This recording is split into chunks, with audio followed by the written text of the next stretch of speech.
Hello, welcome back to my channel. Today I want to talk about the books that I read in September. It was a lovely reading month for me, so I think the books that I read deserve some attention. So let's give them a little bit of love. Speaking of giving a little bit of love, these overalls, I wear them all the time. Definitely wore them in my last video, and wouldn't be surprised if I wore them in like 20 more consecutively, so that's okay.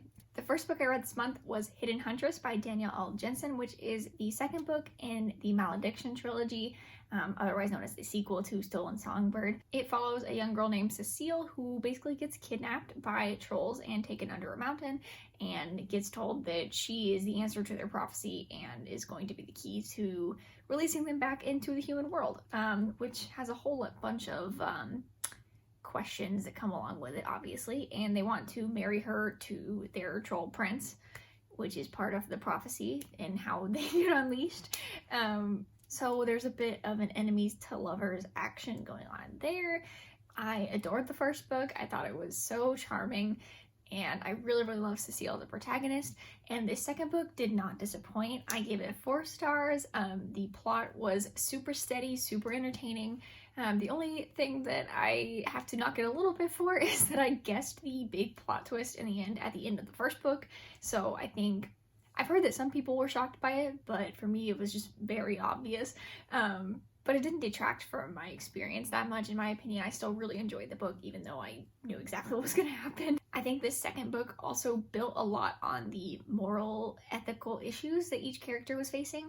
And so in that, it became even more complex and gave you a lot to think about. And I think that each character, their thought process is really kind of spelled out on the page for you. So it's really interesting to kind of go through that in your own mind with them. And of course, I also read Warrior Witch, the third and final installation in this trilogy. So I concluded it, finished it, said I'm gonna get it done with because I just wanted to know what happened. This was such a bittersweet conclusion to this trilogy. It was so good and yet so heart-wrenching at the end. I didn't expect to become so attached to every single one of the characters in these books, and as every finale in a fantasy series tends to do, there's a bit of some ruthlessness on the author's part with characters, but I think it was an appropriate conclusion for this trilogy. I think that it was a really great way to wrap it up, and all in all, would definitely recommend this trilogy as a whole. I gave 5 stars to the last book. I think it was probably my favorite in the trilogy, and yeah, 2 thumbs up for this trilogy. Next, I read I'll Fly Away by Rudy Francisco, which is a poetry collection. I think it's his second poetry collection. His first is called Helium, which I have not read. This cover is gorgeous. I love it. I really loved the form in this book because basically what Rudy Francisco is doing is he is constructing his own vocabulary for things that no words exist for in the English language. So certain feelings or phenomena that he thinks are notable or unique enough that they deserve their own words in his life and in his vocabulary. And so he gives one example on the back, which is no lexi, to explain all of them, which is a word or phrase that does not exist or has no direct translation in a particular language. And I think, first of all, that's a brilliant concept, and I think that he does it really well. His poems and his writing style is they're so direct, but they also just catch you off guard randomly. You don't expect it, you don't see it coming, and then he throws this turn of phrase at you that just makes you like sit there and like turn it over in your mouth for a second and just read it several times over and think, how did you think to write that? How did you think to say that phrase? And I think that's the mark of a great writer and a great poet. This collection deals with so many different themes. It has parental separation, depression, racism in America, gun violence, fatherhood, but also falling in love. So really a hodgepodge of everything. Some of them are kind of hard hitters, kind of hard to read, and then others are really lighthearted and really sweet. My favorite poem in the collection is called A Lot Like You, and I'll read a few lines from it because I think people should read this poetry collection. It's really good. If she was a book, I would memorize her table of contents. I would read her cover to cover, hoping to find typos, just so we can both have a few things to work on. Because aren't we all unfinished? I love it. Anyways, highly recommend. Next, I read Well Met by Jen DeLuca. This is a romance novel following a woman named Emily who moves into a small town with her sister and her niece for the summer At first, that's what she planned. She doesn't really know. She's kind of escaping her former life situation and helping her sister out as she's recovering from a car accident.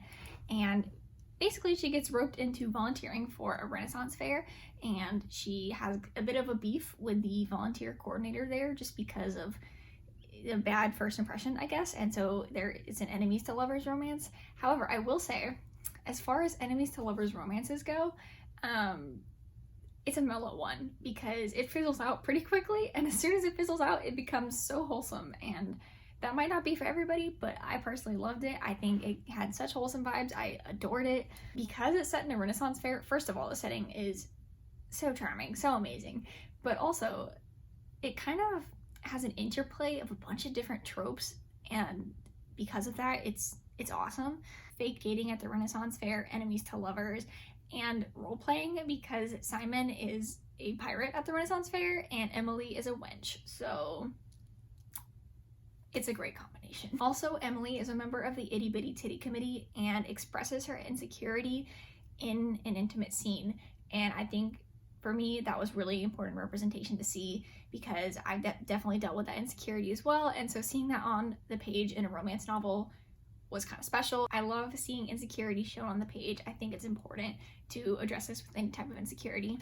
Finally, I read A Darker Shade of Magic by V.E. Schwab. This was a buddy read with Abby. Hi, Abby. Lila and Kel are such great characters. This is a fantasy world where there's like multiple Londons that certain people called Antari can travel between, and there's only 2 left, and Kel is one of them, and he kind of serves as an ambassador between the different Londons.